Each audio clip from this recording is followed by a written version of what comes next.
I'm going to share with you an easy 7-step protocol for you to get rid of cellulite in the next 28 days. This works so well that if you follow the steps I'm about to outline, in the next month you'll notice significant changes with cellulite and loose flabby skin. The best news, it doesn't matter how long you've had cellulite and loose flabby skin or your age, this is going to work like a charm. How do I know that? Because skin cells regenerate every 28 days. And if we could implement what I'm about to show you, in the next 28 days when your skin cells regenerate, it'll be healthier skin cells to reduce the appearance of cellulite and tighten your skin. I'll be sure to include all the studies and references in the notes down below for you to check out. The first step in your protocol is to consume these specific foods proven through research to reduce cellulite and tighten your skin. The first is a set of antioxidant-rich foods: blueberries and green leafy vegetables. Blueberries are high in antioxidants that support skin health and reduce inflammation, which can help improve the appearance of cellulite. And green leafy vegetables such as arugula and others are rich in lutein and zeaxanthin, which protect and hydrate skin cells, potentially reducing cellulite over time. The next set of foods are foods rich in omega-3 fatty acids. For example, wild-caught salmon is terrific. Omega-3 fatty acids found in fatty fish like salmon play a significant role in maintaining the structural integrity of cell membranes, reducing inflammation, and improving blood circulation. These effects help with the visibility of cellulite. Next, we have high fiber rich foods. Foods high in fiber, like soaked beans and lentils and a few others, aid in detoxification and maintaining a healthy digestive system. Efficient toxin removal and good digestion can help reduce the appearance of cellulite by promoting overall skin health and reducing fat accumulation. Then we have collagen rich foods. Collagen is a protein that provides structure and strength to the skin, helping it maintain elasticity and firmness. When collagen production declines with age, the skin becomes thinner and less elastic, which can exacerbate the appearance of cellulite. Yes, you can supplement with collagen and take collagen peptides, and that can improve the skin texture and elasticity, making the skin appear much smoother and reducing the visibility of cellulite. By supporting the skin's structural integrity, collagen helps to create a more even and firm skin surface, thereby diminishing the dimpled appearance characteristic of cellulite. And I'll drop some studies down below on what collagen does for cellulite. Here are the top 5 foods rich in collagen. Bone broth, made from simmering animal bones and connective tissues. It's a rich source of collagen.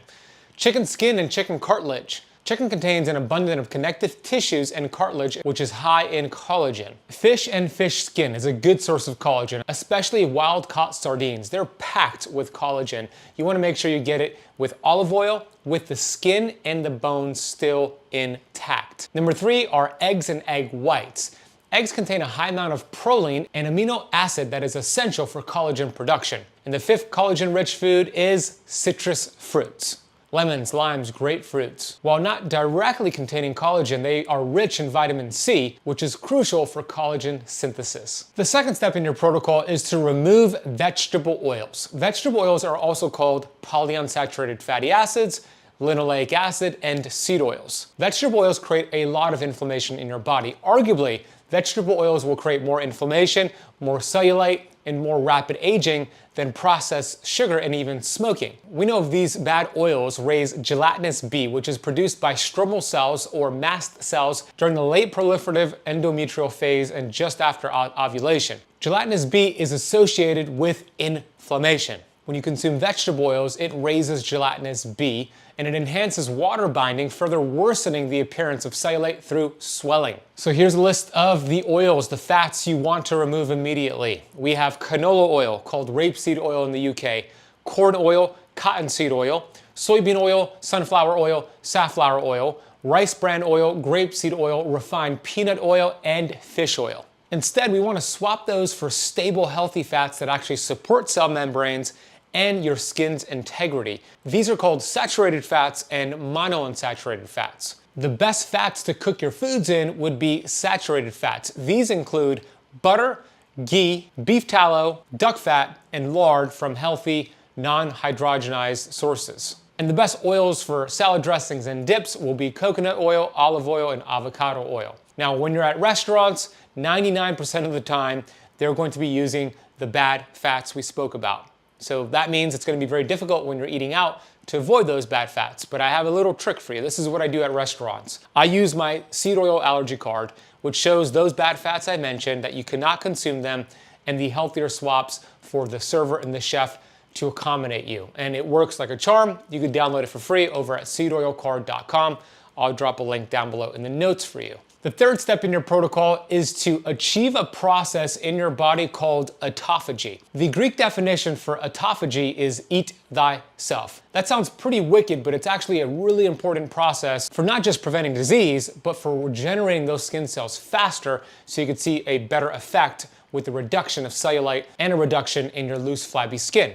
Autophagy is the body's process of looking for cells that are damaged, that are inflamed, that are not working properly, including skin cells, and cleaning them up and getting rid of. And the innate intelligence within your body is so smart that if a cell is not functioning at all, even a skin cell, it'll send a signal to get rid of that cell altogether. This is called apoptosis, programmed cell death. Then it goes a step farther and it produces a stem cell, which is a new cell, and ideally we want that to be a new skin cell. So there are two main ways to achieve autophagy. The first one is intermittent fasting. Intermittent fasting triggers autophagy, which I mentioned is a cellular process that helps to eliminate bad old cells and can result in healthier skin, less fat tissue, and stronger collagen fibers. According to the National Institute on Aging, these studies indicate that intermittent fasting can improve skin elasticity and reduce the appearance of cellulite by enhancing the body's ability to repair and regenerate skin cells. There are many studies out there showing what intermittent fasting does for autophagy and skin health and health in general, and I'll include all of those down below. The question you're probably thinking right now is, okay, how many hours do I need to fast to achieve autophagy? Autophagy is always on in the body, but in order to enhance it and ramp it up for this effect, we want to make sure we're in a fast for at least 16 hours every day. That's where most people will start to turn on the process of autophagy. That means for 16 hours, you are fasted, and then for 8 hours, you're having your meals, your calories. So that would look like on your calendar, for example, 12 p.m. to 8 p.m. eating window, and then 8 p.m. to 12 p.m. the next day, fasting window. What can you have during your fast? Water, coffee, tea, electrolytes, and supplements. That's it. If you really want to enhance the benefits of autophagy, I encourage you to complete a 24-hour fast once a week, where you go dinner to dinner, lunch to lunch, or even breakfast to breakfast, 1 day per week for a 24-hour fast to really ramp up the production of autophagy and reduce the appearance of cellulite. Another benefit that comes when you practice fasting is that your body produces ketones, which is a byproduct of burning fat. So you get the benefit of losing weight, but ketones are highly anti-inflammatory. Research reviewed by the National Institute of Aging and published in the New England Journal of Medicine highlighted that intermittent fasting induces metabolic switching, where the body shifts from using sugar, glucose, to ketones for energy. This switch enhances the body's defenses against oxidative stress and inflammation, which are contributors to cellulite formation. By reducing inflammation and promoting fat metabolism, intermittent fasting can help improve skin appearance and reduce cellulite over time. The second way to enhance autophagy is with exercise. Exercise such as strength training and burst training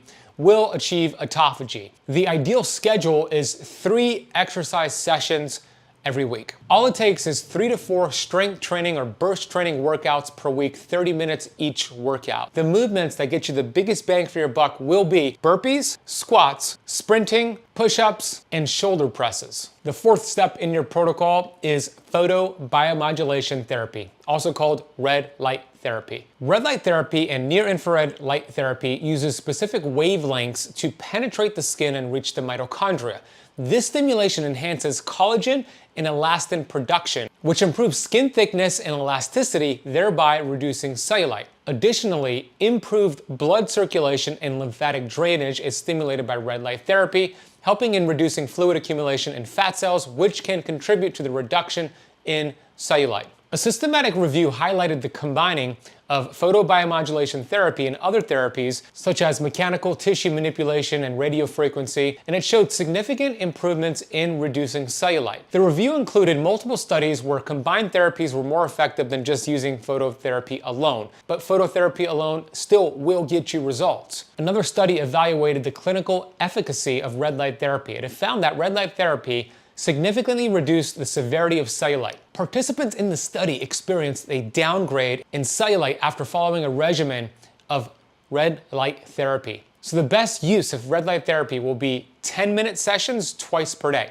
If you have a full panel, then what you want to do is stand in front of it about 5 to 10 inches away for 10 minutes, turn around 10 minutes, do that twice a day. If you have more of a targeted panel, like a smaller panel, then you want to put it on that area where you have cellulite, again, 10 inches away for 10 minutes, twice per day. There are two products that I personally use for red light therapy. They are high quality, and I gotta say, not all red light therapy devices are the same. These work really well. They have different wavelengths, the ones that you want to achieve to get this result. So I use the one from SaunaSpace called the Photon Beam, and I use the one from Bond Charge, which is a panel.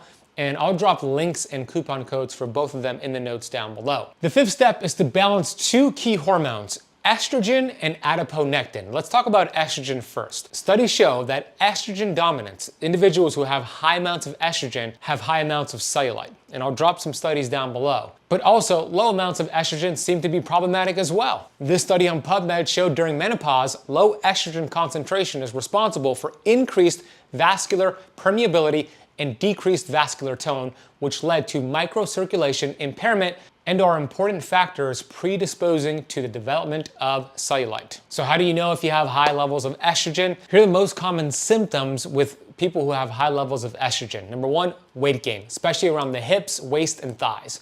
Number two, menstrual irregularities, heavy cramping, heavy PMS during your monthly cycle. Number three, mood swings, including irritability, anxiety, and depression. Number four, breast changes such as tenderness, swelling, or fibrocystic breast, and for men, man boobs.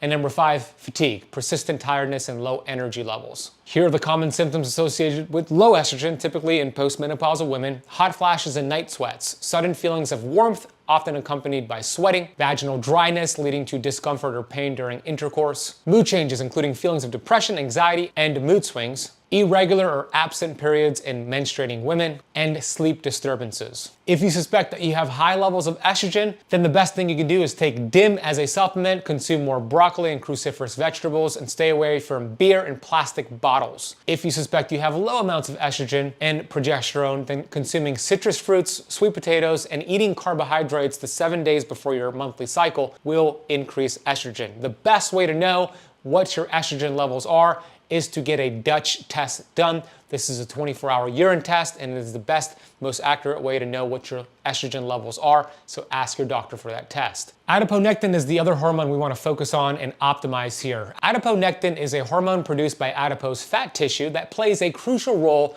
in regulating glucose levels and fatty acid breakdown. It enhances insulin sensitivity, making it easier for cells to absorb glucose from the bloodstream, thus helping to maintain healthy blood sugar levels. In terms of fat loss, adiponectin boosts the body's ability to break down fat and reduces the accumulation of fat cells. Regarding skin health, adiponectin has anti-inflammatory properties that help to protect the skin from damage caused by inflammation and oxidative stress. This hormone also plays a crucial role in collagen production, essential for maintaining skin elasticity and reducing the appearance of wrinkles and cellulite. By promoting better metabolism and reducing inflammation, adiponectin contributes to overall skin vitality and a healthier body composition. And I'll drop some studies on adiponectin in the notes down below. Here are the 6 best ways to improve adiponectin in your body. Number 1, exercise. We already discussed that and the importance of exercise. Number 2, olive oil. Number 3, wild-caught fish. Number 4, olives. Number 5, avocados. And number 6, berries. The 6th step in your protocol is coffee and caffeine. That's wonderful news for my fellow caffeine drinkers out there. But it's true, research shows that caffeine from coffee does help with cellulite. This study, titled Evaluation of the Effects of Caffeine in the Microcirculation and Edema on Thighs and Buttocks Using Spectral Imaging, showed acute effects of coffee on skin blood flow and microvascular function. Study said that caffeine, as ingested by drinking caffeinated coffee, acutely improves endothelium-dependent microvascular responses in the forearm skin, while endothelium-independent responses to PORH and SNP were not affected. Blood flow in the fingertip decreases 3 markedly during the first hour after drinking caffeinated coffee compared to decaffeinated coffee. So the study showed that you could actually apply caffeine topically, like in a cream, or consume the coffee to get this benefit. So I would recommend consuming about 1 to 2 cups of quality coffee per day, and potentially using it topically, but it needs to be the right coffee beans that's organic, free of contaminants. We don't want to drink inflammatory coffee that has a bunch of pesticides. So I personally endorse and use Purity Coffee. Best tasting, cleanest coffee in the world. You can check them out over at ketocampcoffee.com and use the coupon code KETOCAMP for 15% off. And the final step in your protocol is to use low heat phototherapy and acupuncture pressure points. What the heck does that mean? Well, there's a company that produces these patches. They're called LifeWave Patches, and they are incredible. For example, Aloe, which is one of the patches, you wear this for 12 hours, and it reduces the appearance of fine lines and wrinkles and cellulite. So I usually put this on at night right here on my forehead, but you could potentially put this on the area that's problematic on your body. And what this does, it uses your own body's heat that we naturally emit, and it delivers it back to your body, and then you're putting this on specific acupuncture pressure points, and it comes with where to put it, and it allows your innate intelligence to do the job. So this one, the Aloe one, helps with fine lines and wrinkles and cellulite. The X39 patch, which I put behind my neck, helps with stem cell production. When I first started learning about these patches, I was very skeptical. You might be skeptical too, but I decided to go all in and use them and look at all their studies. They have over 91 clinical studies. I've personally seen incredible results with these patches. So for the purpose of reducing cellulite and loose skin, I would recommend getting the Aloe and the X39 patches. Here are some testimonials about what the patches have done for skin health. So you can see here, before and after, they started the patches on October 21st, and on September 22nd, her skin looked completely different. She anti-aged within a year. And this one is showing 90 days worth of results, and you can see the before and after. She looks much better. You can see her with the glasses on there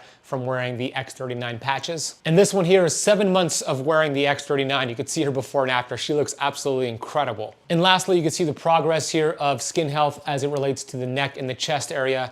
They started January 22nd, and by July 14th, you could see clear differences in the appearance of their skin just by putting on these patches. If you'd like to learn more about the patches, head over to ketocamp.com/lifewave to learn more and order them. That page also includes some short videos for you to learn more about them and all of the research studies and where to place the patches. Another way to dramatically reduce the appearance of cellulite and loose skin is with fat loss. If you're overweight right now, then your goal should be to lose weight the right way. So thankfully for you, I recently put out a video on how to lose a pound of fat every single day until you achieve your goal weight. Click the video on the screen to watch that next. I'll see you there. Best part about this protocol, you don't have to suffer. You don't even have to count a single calorie. You don't have to rely on willpower. When we eat food, especially carbohydrates are turned into strings of sugar